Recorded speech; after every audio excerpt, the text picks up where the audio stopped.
नमस्कार सभी साथियों को। हिंदी साहित्य की क्लास में आप सभी का स्वागत करती हूँ, अभिनंदन करती हूँ। और आज के शस्त्र की परिचर्चा को शुरू करते हैं। आज हम लोग पढ़ेंगे देवरानी जेठानी के बारे में। देवरानी जेठानी जो कहानी उपन्यास है उस पर चर्चा करेंगे। उसमें जो है सर्व सुखलाल की बेटियों और बहुओं का जो इसमें चर्चा है। इसका फर्स्ट पार्ट तो पहले ही हो चुका है, इसका सेकेंड भाग आज हम शुरू करेंगे।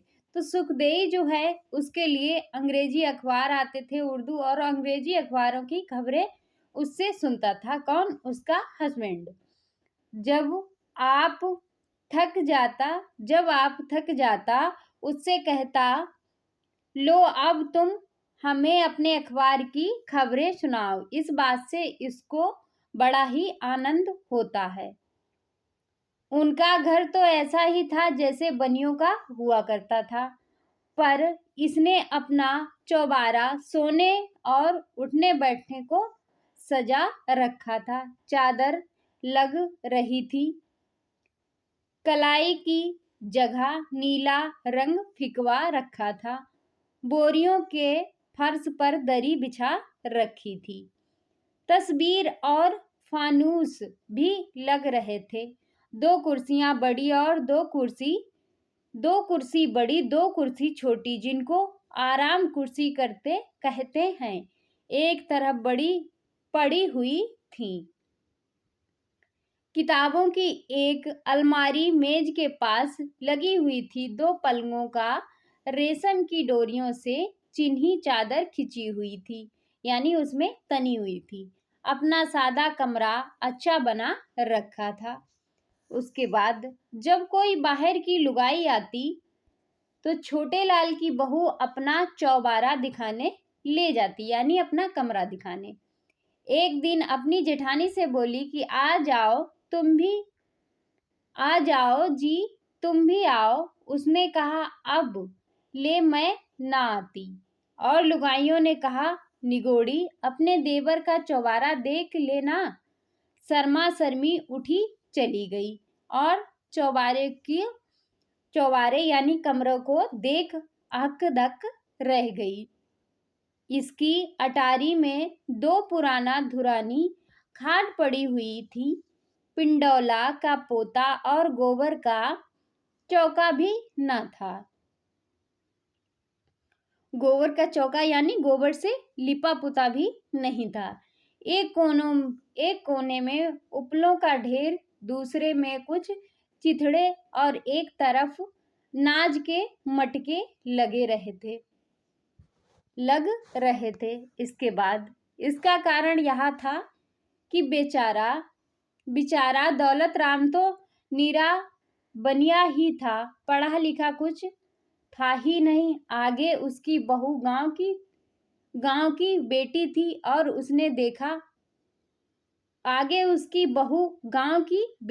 और उसने देखा कि ही क्या था, छोटे लाल की बहू की सी सुथराई और सफाई, और कहा आटा पीसना गोबर पाथना इसको खूब आवे था। बाय दिन भर लड़ा लो, यानी जेठानी जो थी वो दिन भर लड़ती रहती थी। छोटे लाल की बहू सारे दिन कुछ ना कुछ करती रहती थी। सवेरे उठती, बुहारती यानी झाड़ू लगाती, चौका बर्तन झाड़ू पोंछा ये करके दूध बिलोती, फिर नहा धो के 2 घड़ी भगवान का नाम लेती, रोटी चढ़ाती यानी भोजन बनाने लगती। जब छोटे लाल रोटी खा के दफ्तर चले जाते तो थोड़ी देर पीछे दौलत राम और उसका बाप दुकान से रोटी खाने को आते। जब वह खा लेता और सास जेठानी भी खा चुकती, तब उसके पीछे आप रोटी खा लेती, यानी जो दौलत राम की छोटी बहू थी। और जिस दिन दौलत राम की बहू रोटी करती, दाल में पानी बहुत डाल देती थी जेठानी। उसके बाद कभी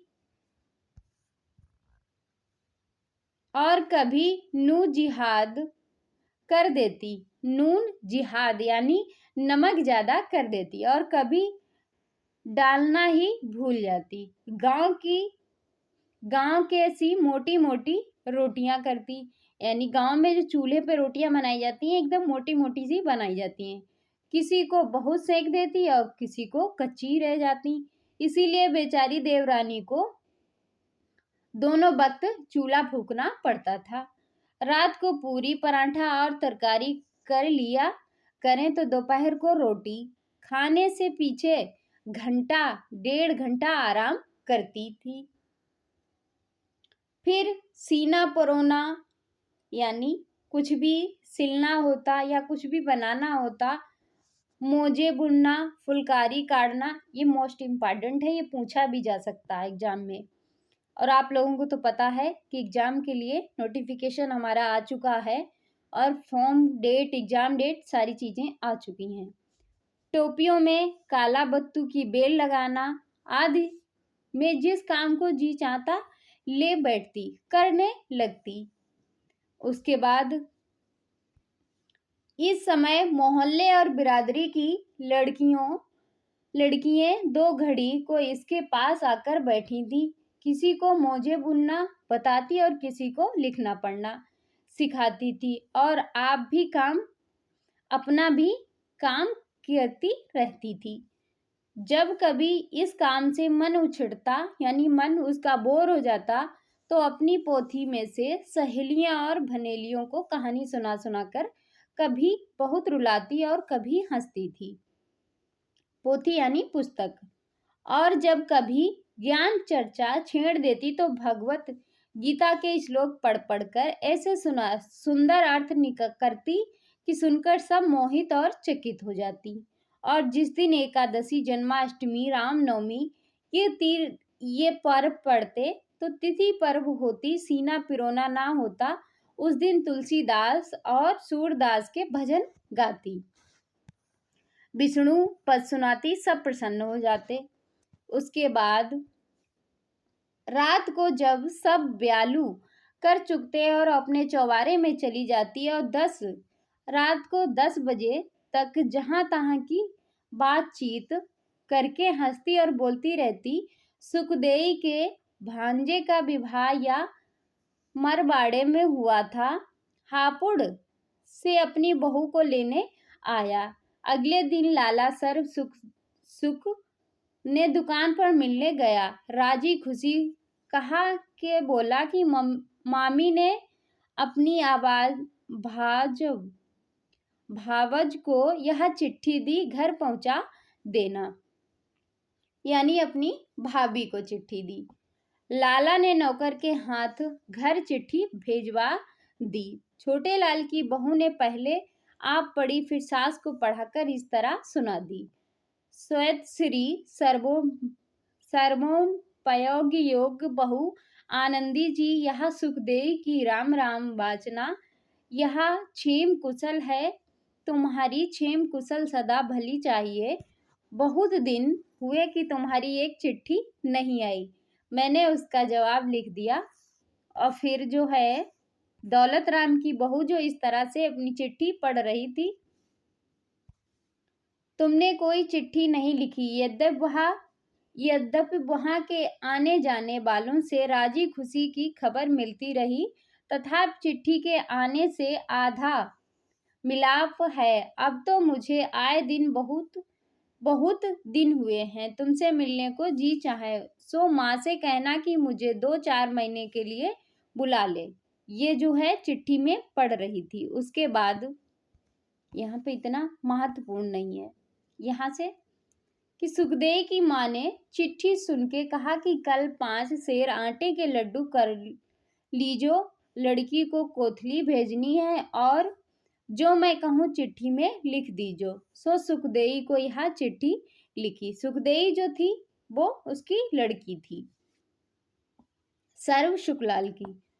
स्वाति श्री सर्मोपय बीबी सुखदेई जी, यहाँ से आनंदी जी की राम राम वाचना। चिट्ठी तुम्हारी आई, समाचार लिखे सो जाने। तुम्हारी माँ जी ने लाला जी से तुम्हारे बुलाने वास्ते कहा था, सो उसने कहा कि माघ के महीने में हम बाग की प्रतिष्ठा करेंगे।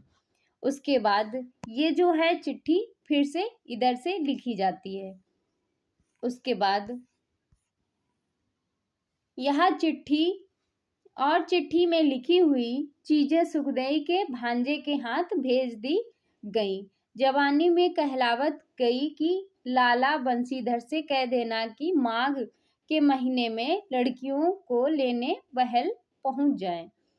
ऐसा ना कहो कि उल्टी फिरी आबे एक चिट्ठी लिख भेजे। उसके बाद यह दौलत राम की बड़ी बहू भोर उठ के गौ की धार काटती यानी दूध निकालती, गोबर पाती, नहाती न धोती, चरखा लेकर बैठ जाती और कभी कभी दाल दलती, नाज फटकती, आटा छानती। 10 और 20 मन ए नाज दुकान से इकट्ठा आ जाए था उसे अकेली बोरियों और कट्टों में भर देती। काम तो बहुतेरा करे पर बैर बिस्वाद बहुत रखती थी। उसके बाद यहाँ सास ने देव रानी जेठानियों को जैसा जिस रोक जोग देखा काम बांट दिया था। खाना पीसना, खोटना, चरखा पुनी ऐसी मेहनत के काम देवरानी से नहीं हो सके, इसीलिए उसने बाप के घर किए नहीं थे, परंतु वह उससे 10 गुने अच्छे काम काला बत्तू और गोटा किनारी के जाने थी। पीसने खोटने में क्या रखा है, घड़ी भर पिसा 2 पैसे का हुआ, वह 8 आने का रोज कढ़ाबट काम कर लेती थी। उसके बाद जेठानी रोटी खा के फिर चरखा लेकर बैठ जाती यानी पंखा करती रहती। इस जैसी इसको भी 2 एक बनेलियां थीं यानी आस पड़ोस की जो औरतें थीं, सो कोई न कोई इसके पास आकर बैठ जाती थीं। यहाँ उससे देवरानी का झीकना झीकती, सासू का खोट बतलाती। मेरी सास बड़ी दोजुग्न है, छोटी बहू जो कहे कोई आदि बात नहीं कहती तो लड़ने को उठे हैं। ससुर जी से मेरी रात दिन कटनी करे, यहो कहो कि या तो कच्ची रोटी करे है, बहन जिस पे जैसी आती है वैसी करेगी। और यह मेरी देवरानी बड़ी खोट और चुपचोटी है। मेरा देवर 70 चीजर लावे हैं, दोनों खसम जोरू खावे, किसी को भी एक चीज नहीं दिखलाते। ये जो है बैठ के औरतों के साथ बातें करती हैं। उसके बाद अगला है कि देवरानी चुपकी सुना करती थी, वो चुपचाप सुना करती थी, कभी कुछ ना कहती। एक दिन उसने इतना कहा था कि जेठानी जी तुम्हारा कैसा स्वभाव है, बाहर की लुगाइयों के सामने तो बोली ठोली की बात मत कहा करो, इसमें घर की बदनामी होती है। इसके पीछे ऐसी 5 पत्थर लेकर पड़ी कि उसे पीछा छुड़ाना दुर्बल हो गया। उसके बाद और बोली अब चल तो तेरी जेठानी है, उससे कहा मुंह छोटा और बड़ी बात कहे, आप मेरी बड़ी बनके बैठी हैं और जो कुछ मुंह में आया करती रही वह बेचारी चुपकी होकर चली गई। सास ने कहा अरे तू उससे क्या बोली थी कि उसने आज आई जी, मैंने तो उसके भले की बात कही थी। सास ने कहा मैं क्या ही कहूँ, हमारी यह कहावत है कि अपना मरण जगत को हंसी। उसके बाद दौलत राम की बहू जहां तक होता अपने मालिक से रात को नियत प्रीत सास और देवरानी की बुराई करती। तुम जानो आदमी हो तो और बेपढ़ यानी पढ़ा लिखा नहीं, रोज रोज के सिखलाने और बहकाने से दौलत राम भी अपनी बहू की हिमायत करने लगा और माँ से लड़ने लगा। जब उसकी माँ ने यह हाल देखा तो एक दिन उसके बाप से कहा और यह सलाह दी कि दौलत राम को जुदा कर दो यानी अलग घर गृहस्थी इसकी अलग कर दो, और तो मैं तो छोटी बहू में रहूंगी, तुम्हारी तुम जानो। ऊंच नीच सोच के बड़ी देर में यह जवाब दिया कि अच्छा मैं तो तो मैं बड़ी बहू के रोटी खा लिया करूँगा। अपना सिर पकड़कर बैठ गया और कहने लगा कि बिरादरी के लोग हंसेंगे या ठट्ठे मारेंगे। फलाने के घर लुगाइयों में झगड़ा हुआ और बड़े बेटे को जुदा कर दिया। देखो यह कैसी बहू आई, इसने हमारी बात में बट्टा लगाया और घर तीन तेरह कर दिया। घरवाली बोली, आजी, जब अपना ही पैसा खोटा हो, परखने वाले को क्या दोष है। जग तो आरसी है, जैसा लोग देखेंगे वैसा ही कहेंगे। यानी जग तो जो है, संसार के जो लोग हैं वो एक शीशे की तरह है और जो लोग देखते हैं वैसा ही कहते हैं। हकीकत में अगर कुछ और होता है तो वो नहीं देखते हैं। सामने का दालान दौलत राम को दे दिया और सब तरह के जुदा जोखा हो गया। उसके बाद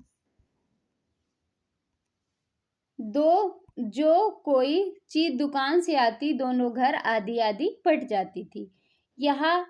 जब यह खबर गुड़गांव में पहुंची कि लाला सर्व सुखलाल की यहाँ औरतों में लड़ाई रही थी और सो उन्होंने अपने बेटे को जुदा कर दिया, तो तहसीलदार साहब ने अपनी बेटी को यह चिट्ठी लिखी।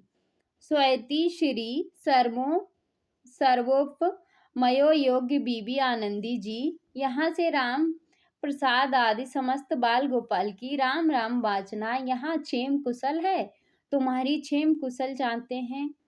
तुम्हारी माँ तुमको याद करे, सो मैं तुमको बहुत जल्दी ही बुलाने के लिए आऊँगा। तुम्हारे छोटे भाई गंगाराम को मारसादे में बिठा दिया है और बड़े भाई को राम प्रसाद तुम्हारे ताऊ के आगरे भेज दिया है। उसके बाद ये बातें होती हैं।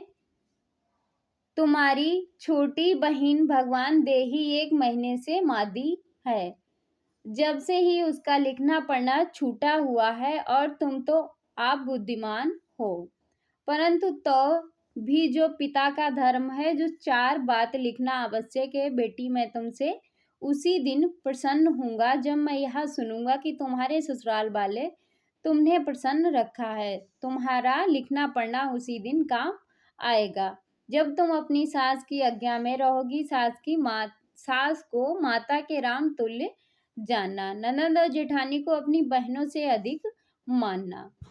उसके बाद ये चिट्ठी पढ़ती है और यहाँ पे इतना महत्वपूर्ण नहीं है। आगे देखते हैं कि यह चिट्ठी छोटे लाल के खेत में बंद होकर आई और उसने अपने घर में दे दी। दौलत राम के जुदे होने से 6 महीने पीछे एक लड़की हुई। इधर उसी दिन हापुड़ से चिट्ठी आई कि लाला सर्वसुख जी अनंत चौदस के दिन 4 घड़ी दिन चढ़े तुम्हारे धेवती हुई है। यानी धेवती यानी लड़की हुई। उस समय लाला दुकान पर थे। चिट्ठी को पढ़ के लाला ने दौलत राम से कहा कि ले भाई, लड़की ने घर घेर लिया, यह चिट्ठी अपनी माँ को सुना। उसके बाद दौलत राम की लड़की की छठी हो चुकी थी। दसूठन के दिन लाला भी घर ही थे और सारे कुटुंब यानी परिवार। उस दिन दौलत राम ही के घर खाया था। दोपहर की दुकान एक पल्लेदार चिट्ठी लेकर आया और बोला कि लाला जी, यहाँ तुम्हारी चिट्ठी तुम्हारे नाम दिल्ली से आई है। मुनीम जी ने खोली नहीं, तुम्हारे पास भेज दी और एक आना मशहूर कर दिया है। लाला ने चिट्ठी पढ़ के कहा कि पार्वती की बड़ी लड़की का बसंत पंचमी का विवाह है। 15 दिन पहले यह भात न्योते आएगी, सो अब भात का फिक्र भी करना चाहिए। उसके बाद घरवाली बोली कि सुखदेई को छूछक भेजना है। फिर ऐसी ही 2-4 गृहस्थ की बातें करके कहा कि छोटे लाल के घर में भी लड़की वाला होने वाला है। बहू को बाप एक खत गिरवा देना कि वह साग भेज और धौन भर पक्के लड्डू, 5 तियल बागे, 5 गहने, कुछ मूंग और चावल, 1 रुपया नगद छक्कू के छूछक के नाम से नाई के हाथ हापुड़ भेज दे। उसके बाद जब पार्वती भात न्योते आई तो अपनी देवरानी को साथ लाई। गुड़ की भेली देखे बोली कि विवाह में सबको आना होगा। यहाँ पे इतना महत्वपूर्ण नहीं है, आगे देखते हैं। फिर छोटे लाल जो था, इन दिनों छोटे लाल की बहू गर्म चीजें ना खाती, बहुत करके कोठे पे ना जाती और ना बोझ उठाती। जब किसी चीज को खाने को जी चाहता तो अपनी सास बा किसी बड़ी बूढ़ी से पूछ के मंगा लेती। ऐसी वैसी चीजें ना खाती थी। खट्टी चीज से बहुत ही चाह करता तो वह कभी कभी नींबू का अचार या कैरी खा लेती थी। उसके बाद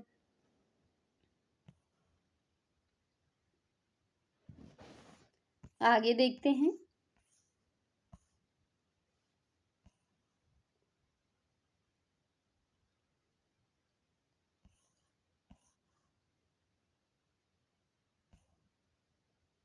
यहाँ से कि लाला ने 4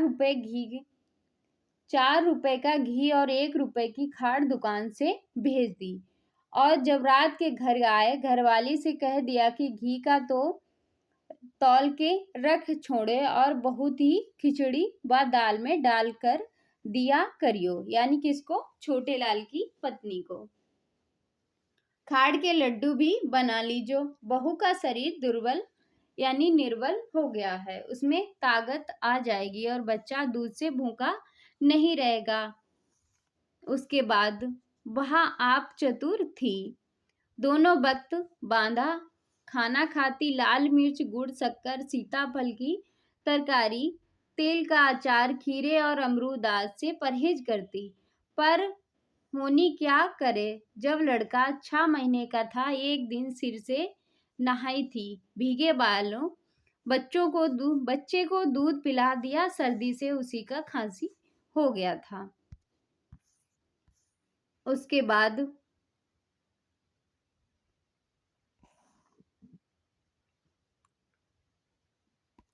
लाला जो थे घर में बड़े गुस्सा हुए कि अब तो भगवान ने दया की कि कोई सियाना बना, घर में नहीं बढ़ने पावे।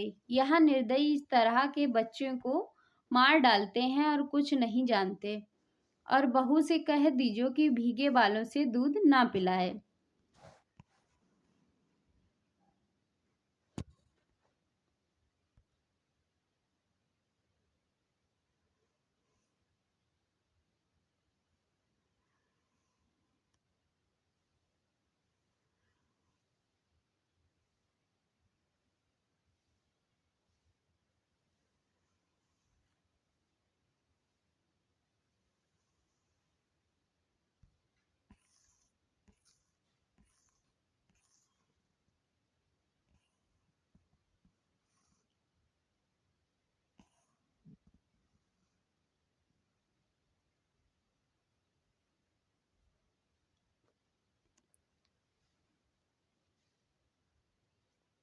फिर एक दिन छोटे लाल की बहू बोली कि सासू जी, जब मेरे लाला दिल्ली में सरिश्तेदार थे तो मेरे बड़े भाई को माता नारी का टीका लगवा दिया था।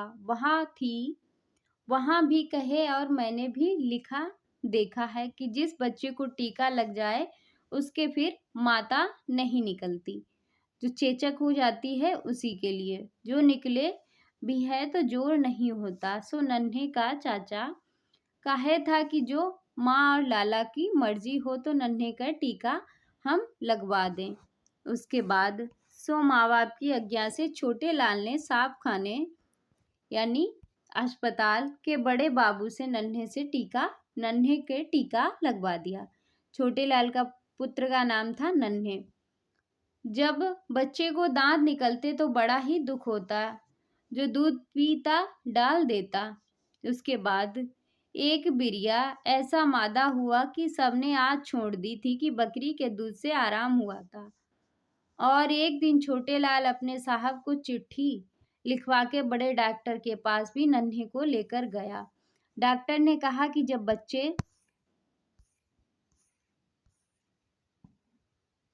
बच्चे के दांत निकलते हैं तो उसको जंगलों और मैदानों के बहुत सवेरे सवेरे रोज हवा खिलाई जाए, इससे अच्छी कोई दवा नहीं है। छोटे लाल ने अपने नौकर को हुक्म दिया कि जब तक गडलाना बने नन्हे को गोद में लेके गोलक बाबू के बाग तक रोज हवा खिलाकर लाए।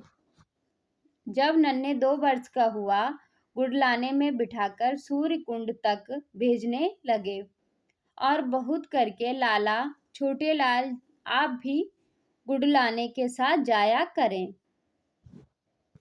उसके बाद रात को दोनों स्त्री पुरुष उसे खिलाते और बड़े मग्न रहते।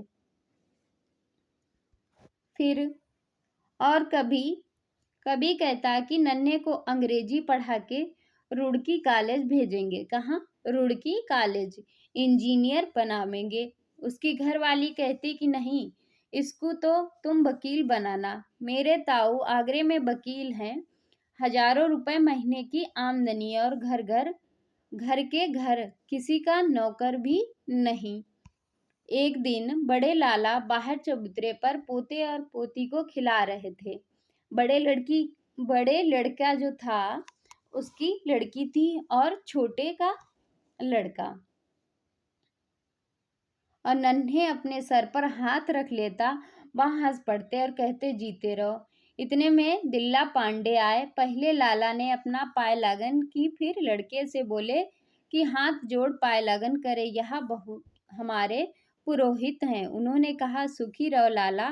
फिर बोले सर्व सुख जी, यह लड़का बड़ा बुद्धिमान और भाग्यशाली होगा। इसके सीधे दांत हैं, चौड़ा माथा है और हंसमुख है। इसकी सगाई बड़े घर की लेना। उसके बाद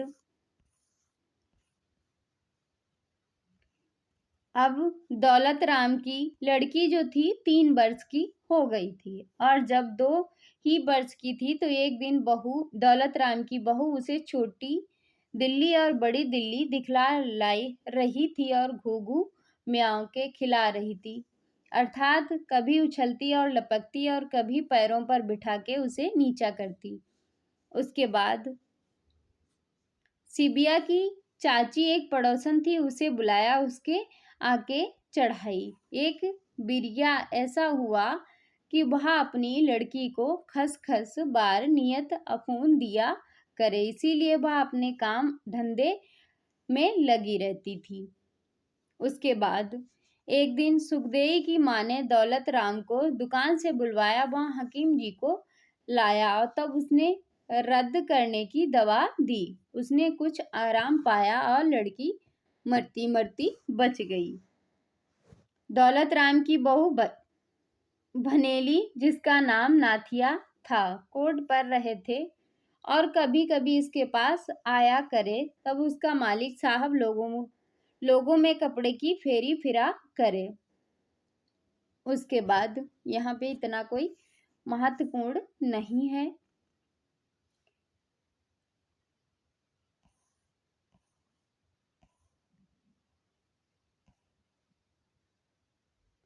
जब दौलत राम की लड़की 3 वर्ष की थी तो एक लड़का हुआ। उसका खुशी हुई और परंतु छोटे लाल की बड़ी बहू मग्न हुई और कहने लगी कि हे भगवान, मैंने तेरी ऊपर बड़ी दया की और जो लड़की सिबाल होती तो मुझे काहे को जीने देती। उस लड़के का नाम रखा कन्हैया।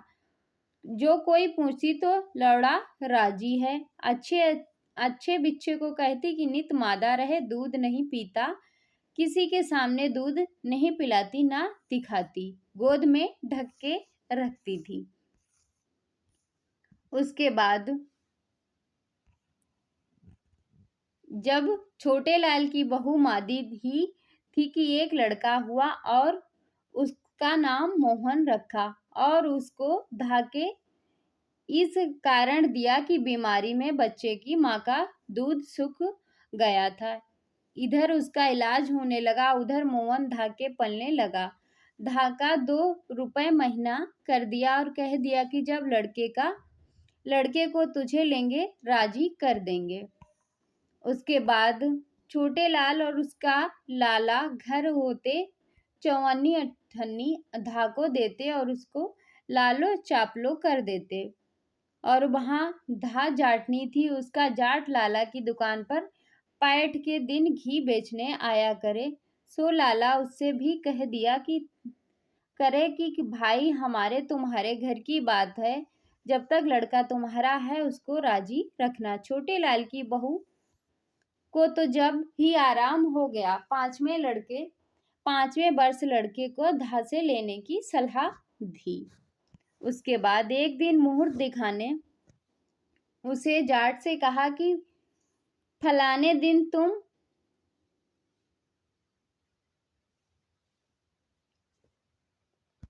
आगे देखते हैं।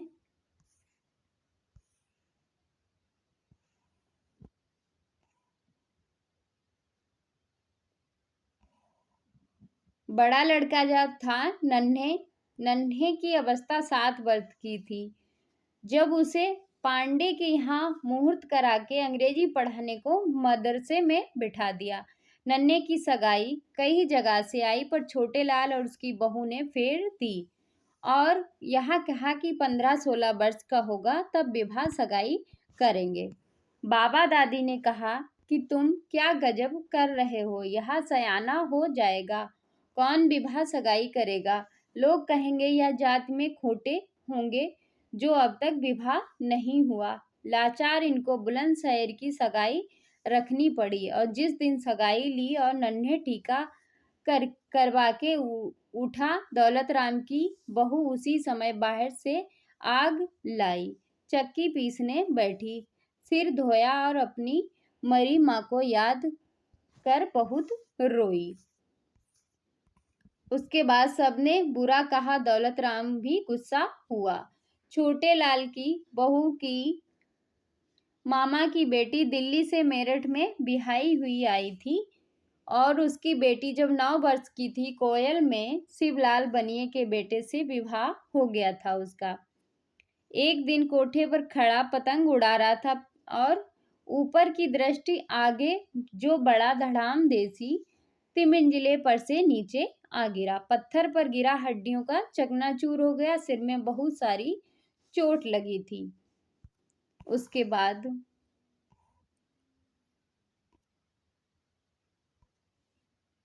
नन्हे का जो माँ ने तुलसी विवाह और अनंत चौदस का उद्यापन करवा दिया था। जगन्नाथ और बद्रीनाथ के दर्शन भी कराई थी। कभी कभी अपनी माँ के पास मासी से मिलने आया करती थी। उसके बाद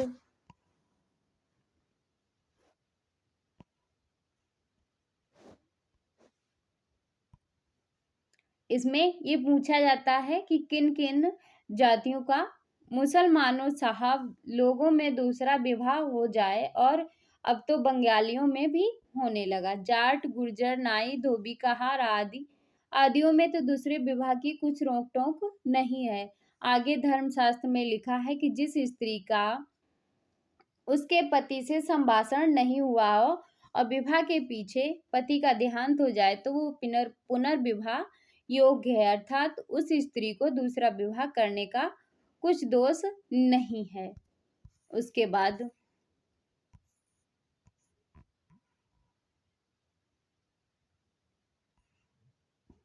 ये इसमें गीत है जो महत्वपूर्ण है।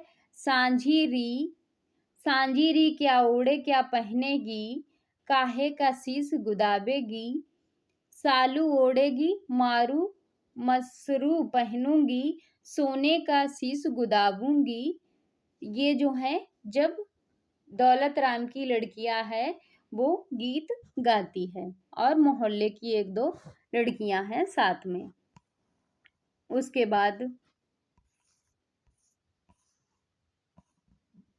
जब छोटे लाल की बहू ने एक भी पैसा नहीं जोड़ा, जो लड़के जाए सब खर्च कर दिया। इस कारण केवल जोड़ने और जमा करने के विषय में दौलत राम बहुत सराहने योग्य था। एक दिन शाम हो गई थी। मोहन शाम को खेलता खेलता घर से बाहर चला गया। दिवाली का दिन था। एक जुआरी ने आते ही मोहन को गोद में उठा लिया और कहा, तेरे बाबा ने तुझे खाड़ के खिलौने को देने को बुलाया है और आज बाजार में बड़ा तमाशा होगा। यह बालक ही तो था। बोला, मैं अपनी माँ से पूछ आऊं। उसने कहा, मैं तेरी माँ से पूछ आया हूँ, तुझे तमाशा दिखा के छोड़ जाऊंगा। जाड़ा जाड़ा कह के उसे अपने चादर में दुबका लिया और जंगल को ले गया। अंधेरी रात में चिम्मन तिवाड़ी बाग में ले जाकर बोला कि तुझे अपना गहना दे दे। उसके बाद बार होने लगा। फिर उसने कहा, जो रोवेगा तो गला काट दूंगा, कुएं में डाल दूंगा। तुम जानो अपनी जान सबको प्यारी। बेचारा लड़का डर गया और चुप हो गया। उसके कारण कंघे वाली तगड़ी उतारकर बाएं हाथ की उंगली में जो सोने की अंगूठी थी उसको सब दे दिया। उसके बाद यहाँ सुना और उसे एक गड्ढे में ढकेल दे। चपात हुआ। उधर जब दीवे बल गए, मोहन घर नहीं आया, यानी दिए जल गए और मोहन घर नहीं आया। तला बला पड़ी। मोहल्ले की दादी मोहल्ले के घर घर पूछने गई कि लड़का आया है, तो सबने कहा तमाशा देखने दुकान गया है। उसके बाद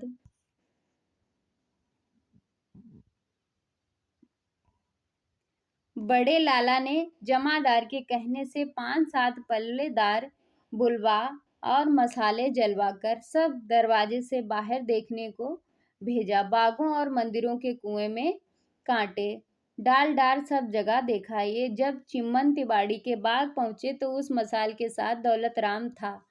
कुएं को देख जूही आगे बढ़े और गड्ढे के पास को निकलते ही दौलत राम के कान में किसी बालक के सुबकने का शब्द सुनाई दिया। उसने कहा, ठहरो, इस गड्ढे में देखो। देखो तो एक और बालक सुबक रहा है। उसी समय हुसैनी पल्लेदार कूद पड़ा और मोहन मोहन कह के उसे उठा लिया और ऊपर ले आया। देखा तो सारा शरीर लहूलुहान हो रहा था। इसका यह कारण यह था कि उस गड्ढे में एक कीकड़ का पेड़ था। जब उसे निर्दयी ने धक्का दिया तो वह कांटों पर जा गिरा था। बाबा ने देखते ही छाती से लगा लिया। उसके बाद लाला साहब मोहन का तो नया जन्म हुआ। लाला ने पूछा, मुन्ना तुझे कौन ले आया? उसने सारा हाल बताया और कहा, मैं उसे पहचानता नहीं। लोग बोले, यह बात अच्छी हुई कि फिर मोहन को घर में भेज दिया। उसके बाद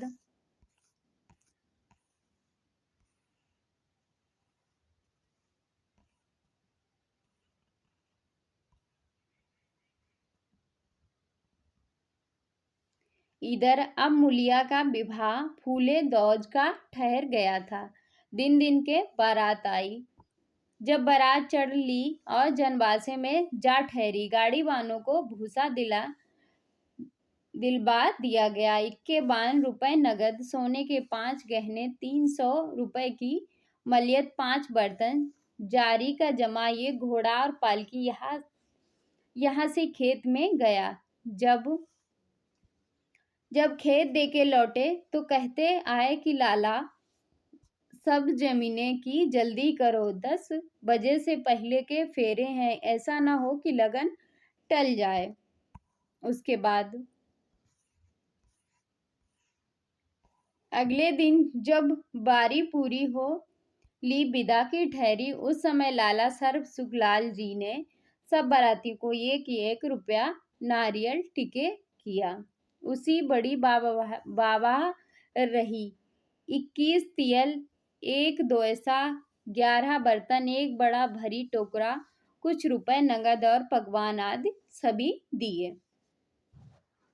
सर्व सुखलाल और दौलत राम ने हाथ जोड़ के कहा कि लाला साहब, हमसे कुछ नहीं बन आया, तुमने हमको ढक लिया।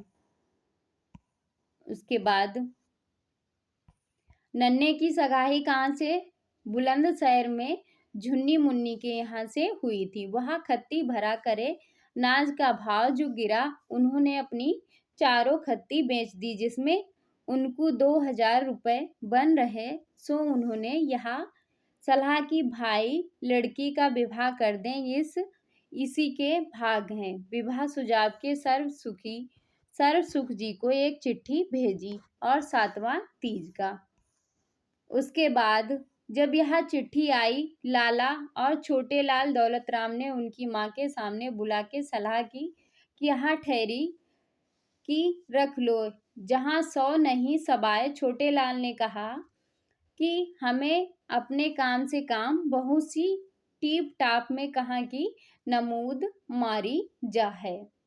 लाला की घरवाली बोली, कल तो 2 रुपए का कुसुम भेज देना, हम रैनी तो चढ़ा लें, गोटा किनारी लेते आना, दिन कितने रह गए हैं। उसके बाद लाला बोले, यहाँ सब काम दौलत राम कर देगा। भाई छोटे लाल, कल चौधरी को बुला के पूछो तो सही कितने कितने गाड़ी चाहिए, कितनी ही गाड़ी होनी चाहिए। दौलत राम ने कहा, चवन्नी तो 2 दिन पहले हो जाएगी, क्योंकि गर्मी के दिन है, बहुत दिन में पकवान घुस जा रहा है। अगले दिन यहाँ से बुलंदशहर की चिट्ठी उत्तर में लिख दिया गया। उसके बाद नन्हे का जो था विवाह हो गया। ये जो गीत है इसमें छन पिराई की आया और छिन पिरा की जोड़ा, दूसरा छन जब कहूंगा जब ससुर देगा घोड़ा। ये क्रम से भी पूछा जाता है। छन पिरा की आया और छन पिरा की धार, अब छन का जब कहूं जब सासू देगी हार। छन पिराई की आया और छन पिरा की बोता, धौसा लेके ब्याहने आया सर्व सुख का पोता।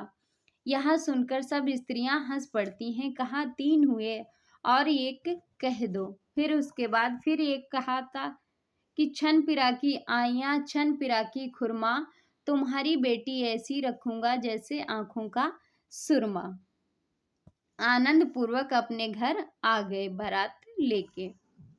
उसके बाद छोटे लाल की बहू ने कहा, नहीं जी, यह तो उसी की आधी बात भी नहीं कही। वह बोली, मैं उसे लाऊं और 2-4 लुगाइयों को साथ लेकर उसके घर पहुंची। शर्माती सोती को उठा के लाई और उस सबके बीच में बिठा के उससे ढोलक बजवाई। वह बेचारी गाना बजाना क्या ही जाने, ढोलकी के बजते ही सब लुगाई हंस पड़ी। वहां से उठ खड़ी हुई और रूस के अपने घर चली गई। उसके बाद छोटे लाल ने कहा कि लाला जी, अब तुम बैठ के भगवान का भजन करो, जगत की महामाया छोड़ो, छोटी बहू ससुरे की बड़ी टहल करे। उसके बाद जब कभी वह बूढ़ा दौलत राम की बहू से पानी मांगता और किसी काम को कहता, काम तो क्या करती, परंतु कहती कि उत्ता मारता भी तो ना, रात दिन कान खा।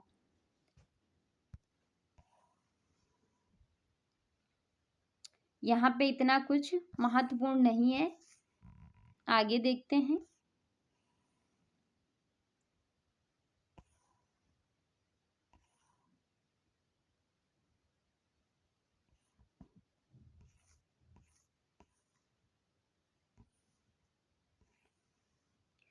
फिर उसके बाद छोटे लाल ने एक दिन अपने घर में सलाह की कि भाई तो सारा माल मत्ता दबा बैठा, साझा बांटने के नाम से बात नहीं करता, अब क्या करें। उसने कहा, सुनो जी, हम क्या छाती पर रख के ले जाएंगे और आगे कौन ले गया है। बिरादरी वाले कहेंगे कि बाप के मरते ही फजीता हुआ, जब तक बुढ़िया बैठी है चुप ही रहो, आगे जो होगा देखा जाएगा, भगवान का दिया हमारे पास सब कुछ है।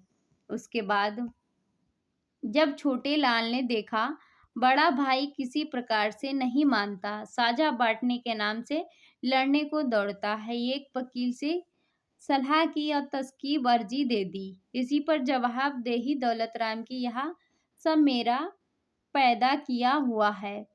और पंचायत हुई